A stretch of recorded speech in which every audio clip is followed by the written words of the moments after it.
সমুদ্রে 13 ফুট গভীরতায় নিকোলাসের চোখ এমন কিছু পাথরের উপর পড়ে যেগুলো অন্যান্য পাথর থেকে খুব অদ্ভুত দেখায়। এই পাথরগুলির আকৃতি একটি নিয়মিত প্যাটার্নে তৈরি করা হয়েছিল, অর্থাৎ এগুলোকে কোনোভাবেই স্বাভাবিক দেখাচ্ছিল না। তখন নিকোলাসের এই অদ্ভুত আকৃতির পাথরগুলো সম্পর্কে জানার কৌতূহল তৈরি হয়েছিল। এ কারণে তিনি সমুদ্রের আরো গভীরে যাওয়ার সিদ্ধান্ত নেন এবং আরো গভীরে গিয়ে তিনি বুঝতে পারলেন যে এই অদ্ভুত আকৃতির পাথরগুলি আসলে বিল্ডিং ফাউন্ডেশন ছাড়া আর অন্য কিছুই নয়, এবং সেটা হাজার হাজার মিটার এলাকা জুড়ে বিস্তৃত ছিল। পরের বার নিকোলাস সম্পূর্ণ প্রস্তুতি এবং একটি টিম নিয়ে এই জায়গায় ফিরে গেলেন, কিন্তু নিকোলাসের সাথে আসা পুরো টিম হতবাক হয়ে গেল যখন তারা দেখলো এমন সব জিনিস এখানে ছড়িয়ে ছিটিয়ে রয়েছে যা মানুষ ব্যবহার করে। মাটির পাত্র থেকে শুরু করে নানা ধরনের হাতিয়ার সবকিছুই ছড়িয়ে ছিটিয়ে ছিল। শুধু তাই নয়, পাথরের তৈরি ভবনের ভিত ও হাঁটার কাঁচা রাস্তাও দৃশ্যমান ছিল। অর্থাৎ এটি কোনো হালকা তুচ্ছ বস্তি নয়, বরং এটি একটি প্ল্যান্ড সিটি মনে হচ্ছিল।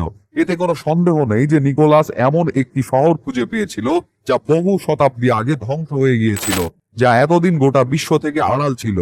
এই পানির নিচে শহরের নামকরণ করা হয় পাভলো পেট্রি। সর্বোপরি এই পুরো শহর কত বড় ছিল, এখানে কারা বাস করত, কোন যুগের মানুষ এখানে বসবাস করত, এবং কেন এই প্রত্যন্ত অঞ্চলে এত পরিকল্পনা করে একটি শহর গড়ে তোলা হয়েছিল।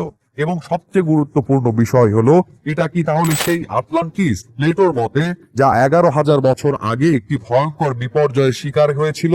এই সব প্রশ্ন পাভলো পেট্রির আবিষ্কারের পরে জন্ম নেয় এবং বহু বছর পরেও এসব প্রশ্নের উত্তর কেউ জানতে পারেনি। কিন্তু যখন প্রযুক্তির যুগ আসতে থাকে, তখন পাভলো পেট্রি নিয়ে আবারও গবেষণা শুরু হয়। গবেষণার সময় তারা পাথর সহ এখানে বসবাসকারী মানুষের ব্যবহৃত কিছু আকর্ষণীয় জিনিসও খুঁজে পেয়েছিলেন, যার মধ্যে ছিল পাথরের তৈরি করা এমন একটি জিনিস যেটা ব্যবহার করে চাল বা গম থেকে আটা বের করা হতো।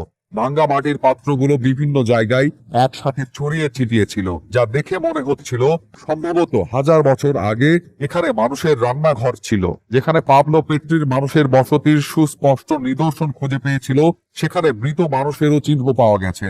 এখানে গবেষকেরা প্রায় 50টি কবরও খুঁজে পেয়েছে। এই ডুবে থাকা শহরের 3D মডেল দেখে এটা বিশ্বাস করা কঠিন ছিল। পানি এতদিন এই রহস্যময় শহরকে লুকিয়ে রেখেছিল, কিন্তু 3D মডেলের সাহায্যে পানি এখন সরে গেছে আর বাস্তবতা এখন চোখের সামনে। আপনি যে লাইনগুলো দেখতে পাচ্ছেন তা হলো সেই ভবনগুলির ভিত্তি, যেগুলো সেই যুগে তৈরি করা হয়েছিল। এখানে অনেক ছোট বড় ঘরের পাশাপাশি অনেক বড় দালানও ছিল। এই বড় ভবনটি সম্ভবত এই শহরের প্রশাসনিক কার্যালয় বা এখানকার কোনো নেতার বাড়ি ছিল।